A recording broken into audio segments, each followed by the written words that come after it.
Dronk bestuurder sluk loopdop voordat die polisie hom boei.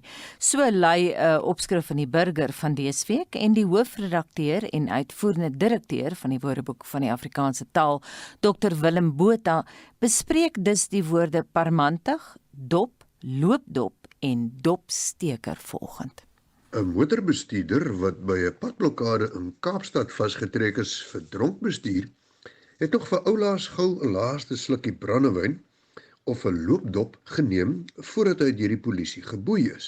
Polisielede was geskok deur die 29-jarige man se gedrag en sy gebrek aan respek. Toe hy voorgekeer is, het hy vir oulaas 'n slukkie geneem uit die oop bottel brandewyn wat tussen sy bene gestaan het.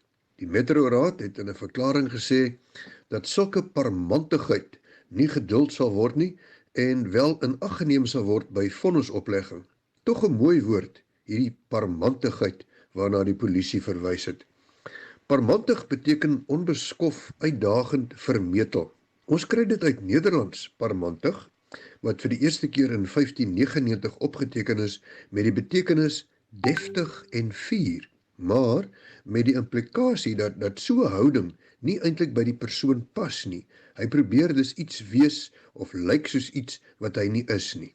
'n Loopdop is 'n laaste drankie, so genoem omdat die drankie gedrink word voordat iemand loop of 'n kuierplek verlaat.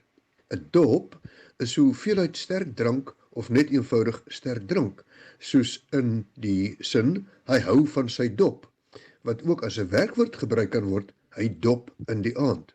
Dop het ontwikkel uit dop brandewyn, wat sterk drank is, wat verkry is uit die druiwedoppe nadat die korrels gepars is om wyn van te maak. Dit is ook reeds sedert 1870 in Engels opgeneem as dop brandy. 'n Dopsteker is iemand wat gereeld sterk drank gebruik. 'n Dopsteker het ontwikkel uit die uitdrukking om 'n dop te steek. Die steek verwys waarskynlik na die vinnige beweging wat aan 'n steekbeweging herinner, waarmee die sopiesdrank weggeslaan word of as dit ware in die mond of lyf gesteek word. En dit hou weer verband met die Vlaamse uitdrukking 'een punt steken of 'n punt bier drink, wat verwys na die vate bier wat oopgesteek moes word om die bier daaruit te tap.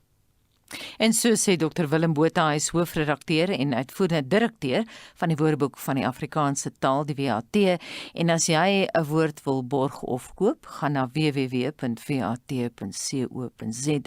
of Google eenvoudig borg 'n woord.